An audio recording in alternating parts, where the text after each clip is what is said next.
Hi everyone in Owl's class at Sharnbrook Primary School. My name's Alistair Humphreys. I am the author of The Boy Who Bite the World, a book you've been reading. Thank you so much for reading the book. I really hope you've enjoyed it, and I hope it's encouraging you to have some adventures of your own, or to dream about adventures for when lockdown finishes, but more importantly also to think what adventures you can still have during lockdown, the time when it is so important to be getting outside into nature and enjoying what we can. I reckon within your village or town, you and your family, your friend, maybe not your friends, you and your family will be able to find somewhere you have never ever been before. Perhaps you could climb a tree you have never climbed before. Perhaps you could have a picnic lunch in a wood that you've never been before. All these things, doing them for the first time, would make you an explorer or an adventurer. So go for it. Right, you've sent me some brilliant questions about my book. Most of the class rated it at least 9 out of 10. Thank you to those who rated it 9 out of 10. Those of you who didn't rate it 9 out of 10, I'm going to come round and get you. Not really. Right, here we go. I'm going to go through some of these. Well, no, wowzers, you got some good questions. Rosie said, when you were younger, did you always want to be an author or someone else? I didn't want to be an author when I was a kid. I didn't have that idea till I was probably about 20 and really started enjoying reading travel books myself, and then started dreaming of one day being a writer. Oh, by the way, I'm recording this in my shed, which is where I write books, and I like to read lots of books. I've got a map of the world on the ceiling, a famous photograph there of Shackleton escaping from Elephant Island. If you Google that, you'll learn about a fantastic explorer. What was your favourite part of biking around the world? Asked Vera. Without a doubt, my favourite part were all the cool people I met in all these different countries. If you watch the news, it seems like the world, foreign countries are full of dangerous, scary foreign people.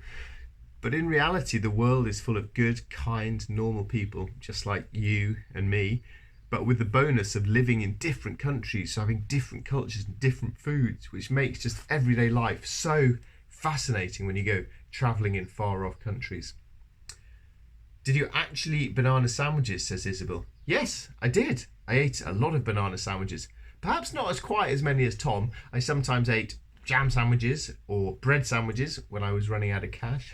Or actually what I did was just ate the cheapest food in every country I went to. And banana sandwiches are cheap, they're healthy, and yeah, I ate a lot of them. You should try one. That covers Rosie's question as well. Charlie, what was your favourite animal? Every time I answer this, I give a different answer, but I would probably think a whale. When I was crossing the Atlantic Ocean in a sailing boat, to see whales come break out of the water nearby was magical. Or maybe an elephant, or maybe grizzly bears in Alaska. Charisse asks, did you actually drink blood and milk? You know what? The book you've been reading is true, as in I, Alistair Humphreys, spent 4 years cycling around the world and turning my adventures and my stories into a book of the same stories, but ones that children would enjoy through the eyes of a young boy called Tom. So it's all true, the whole book, except I didn't actually drink blood and milk. And you know what, ever since I wrote that book, I've thought to myself, why did I start a book with something I didn't do when I did all these things? So no, I didn't actually do that. I stayed in the villages often. I stayed in Maasai villages often, but I didn't drink blood and milk. And I've often wondered why I bothered to make that bit up. I mean, it is a true ceremony that they do a lot, but I didn't actually do it. Leads on to Felix's question of what was your favourite food you tried. I don't think that would have been blood and milk. Favourite food? I'm going to go for Japanese food, and the reason I say this is because one of the brilliant things about food is when you try stuff that you've never had before, totally different, and it surprises you by being delicious. That's great. So I think I'll choose Japanese food.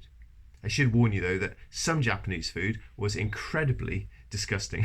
And often you can't really tell with Japanese food until you put it in your mouth, chew, and then it's either delicious or gross. And it's a bit of a mystery. Oh, look, in my shed I have a coffee cup of Japanese sushi, which someone kindly gave me when I was in Japan. It is beautiful food, and all these things on here are pretty much delicious, except that one, that's gross. Sea urchin, yeah, that one's really gross. Right, sorry, you're going to be listening to me all morning here, rabbiting away. How old were you when you travelled the world? Asks Sienna and Max, and Pollyanna wants to know how old I am now. Well, look how youthful I look. I was 24 when I set off to cycle around the world, and I was 29 when I got back home, and I am now a wise old owl of 44. 44, crikey. What was the most interesting person you met? Says Elkin. Travelling is wonderful because everyone is interesting, whether it's a very, very poor farmer in most parts of the world who is somehow scraping out a living for their family and their kids out of very little money and very little resources, and is just heroic. I love meeting hundreds of people like that.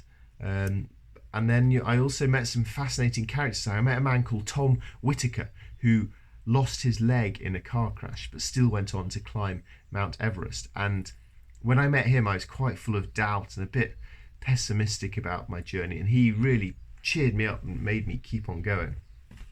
What was the first meal you had when you got back home, having had all sorts of things on your travels? You lot like asking questions about food. This coffee cup is ridiculous. Oh, I should tell you, look, it's not very good to be boastful, but look, I won this coffee cup from the Wasatch Mountain Film Festival about a film I made. Oh, look, you can just see the poster of it there. If you look on YouTube, you'll be able to find it. It's called Into the Empty Quarter, when I walked 1,000 miles across a big desert, pulling a huge cart of food and water, and I made a film about it. Anyway, sorry, Sienna's question, first meal I had. Well, being a proud Yorkshireman, my mum, when I got home, definitely cooked me up a delicious roast dinner of roast beef and Yorkshire pudding. Sam wants to know what I did when I got back. Well, I saw my friends and my family. I ate a lot of food. I did 0 cycling. Then I started to write this book, and nobody wanted to publish it at all. I completely failed at publishing a book. So eventually I got a proper job. I became a school teacher, and I was a teacher for a year. I really enjoyed it. But part of me was thinking, oh man, I've still got adventures to do and books to write. Maybe I'll become a teacher when I'm wise and old, maybe when I'm 43. So I thought I'll stop teaching, go do more adventures and write books, and then come back to it. But the writing has worked out so far, so I haven't gone back to teaching yet. And by the way, being a teacher is seriously hard work, much harder than cycling around the world. So you should be very nice to your teachers. How many new languages did you learn? Charlotte says, I learned words like hello, goodbye, please, thank you, left, right, banana, and bicycle in many, many, many languages. But I went to 60 countries in 4 years, so I didn't have time to learn languages really well. Some places I got better than that, and other times I zipped through and didn't learn too much. But I had a year in Latin America, so I had a year to learn Spanish, and I got pretty good at that. Más o menos, more or less. Millie says, did you ever want to give up? Yes, I wanted to give up a lot. For the first 2.5 years out of 4, I thought I was going to fail. If you try and do something hard and difficult and adventurous in life, you will want to give up a lot. And if you're not tempted to be giving up, that doesn't really mean that you're an amazing hero, superstar, tough person. It just means what you're doing is a bit easy. So I would hope that you often want to give up yourself with maybe sports or exercise or challenge or story writing exercises or your maths, because when you sort of want to give up, this means you're pushing yourself hard. So it's a very normal feeling to have, and the challenge is to remind yourself that actually if you can persuade yourself not to give up, then that feels better in the long run, and gradually you start to build a habit of resilience and perseverance from that. How famous is your book, The Boy Who Biked the World? Asks Hanku. It's not very famous at all, really. It's sold many, many billions and zillions of copies less than Harry Potter. Yeah, it's not a famous book at all. But what makes me happy, and I'm risky saying this to a class of children because some of you might have hated it, but what makes me happy is that most children who read the book, really like it and find it useful, and it encourages them to have adventure. So that makes me pleased. And the other good thing is that it's getting more popular. More classes are reading it now than were doing a few years ago. So that gives me hope that it's on the increase. One of the really difficult things of being an author is not just doing the adventure or writing the book or finding a publisher. You then have to find people who want to actually read the book. You have to try and get people interested in it, and that's a hard thing. So it's not a famous book, but I hope it's a good book, and I'd rather be that way around than the other way around. What inspired you to write books, asks Elkin. What inspired me to write books was reading books, reading stories of adventure. I loved reading books. I love adventure stories, and these made me think, oh, I wonder if I could go on an adventure, and I wonder if maybe I could one day do an adventure, and maybe I could even write about it. I'm going to quickly show you this.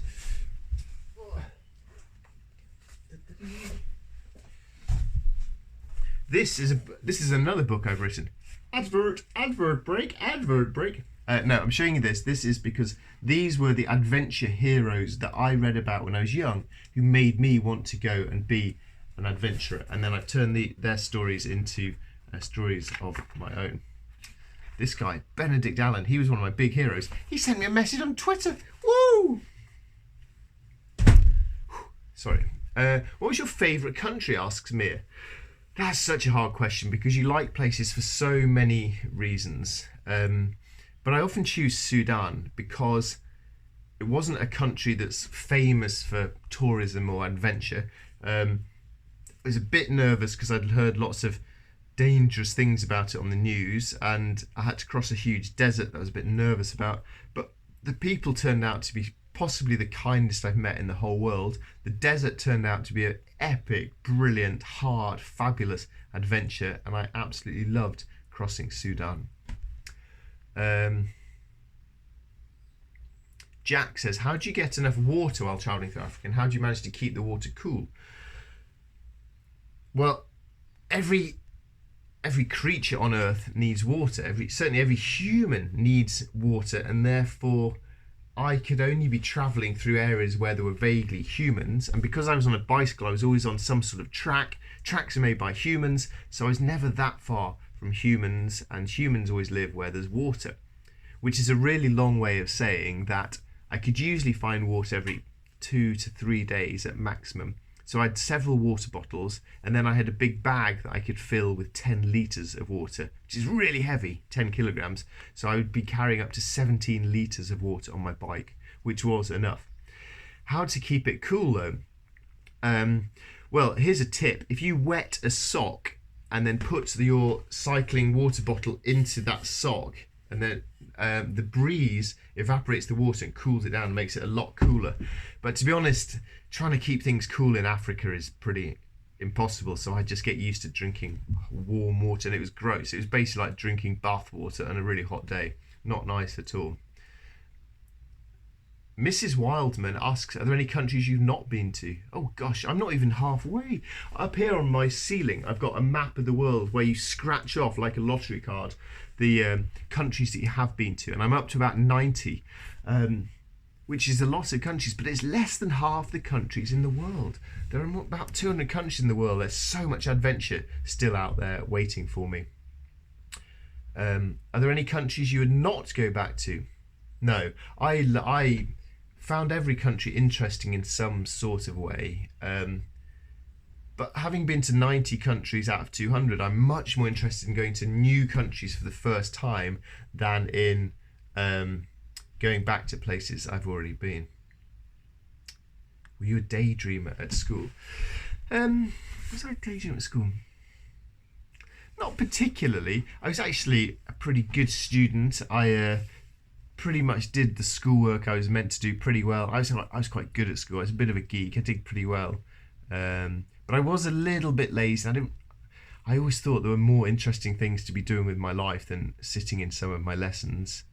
But I think the main thing for this answer is that I didn't know what I wanted to do when I grew up. I didn't know what I wanted to do in life, and that was why I decided to have a big adventure before settling down to a job. It's so hard to know what job you want to do when you're young. So I think all you can do then is try and experiment, do lots of different things, and hopefully you'll find something you really, really love, something that really fills you with excitement every morning.